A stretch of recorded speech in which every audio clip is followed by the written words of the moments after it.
ఇప్పుడు తన కొత్త సినిమా కోసం చాలా కొత్తగా కసరత్తులు చేస్తున్నాడు జూనియర్ ఎన్టీఆర్. అసలే మన తెలుగు సినిమాల్లో హీరోలు డబుల్ రోల్స్ చేయడం ఈ మధ్య కాలంలో పెద్దగా కనిపించట్లేదు. అటువంటిది మనం ట్రిపుల్ రోల్స్లో మన హీరోలను చూసి చాలా కాలమే అయ్యింది.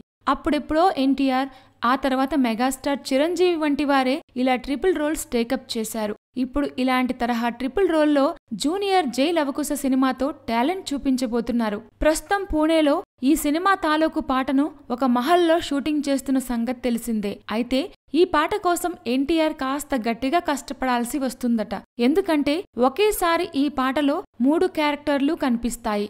కాబట్టి ఆయన 3 పాత్రల కోసం రకరకాల హావభావాలు, బాడీ లాంగ్వేజ్ మార్చటమే కాదు, ఖచ్చితంగా బట్టలు కూడా మార్చాలిగా. మొన్నొక రోజైతే ఏకంగా మనోడు ఒక్కో క్యారెక్టర్ కోసం సుమారుగా 12 బట్టలను మారుస్తూ ఒక రోజులో ఏకంగా 42 రకాల జతలను వేసుకున్నారట. మార్చిన ప్రతిసారి స్టైలింగ్ కూడా మార్చాలి. అలాగే నటుడిగా ఆ క్యారెక్టర్లలో ఒదిగిపోవాలి. ఇది నిజంగా పెద్ద ఛాలెంజ్ అనే చెప్పాలి. అయితే ఇప్పటి కాలంలో విజువల్ ఎఫెక్ట్స్ సౌలభ్యం బాగా పెరిగిపోవడంతో ఒకసారి ఒకలా తీసిన షాట్ను మళ్లీ అదే తరహాలో కెమెరాలో ఎన్నిసార్లైనా రిపీట్ చేయొచ్చు. కాబట్టి యాక్టర్ల పొజిషన్స్ మారిపోయి ఈజీగా సీన్ చేయవచ్చు. ఆ మధ్యన అమీర్ ఖాన్ ధూమ్ 2 కోసం ఇదే తరహాలో చేశాడు.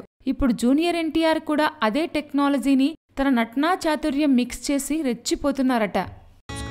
Please subscribe. Hi, it's me Purna. Please subscribe.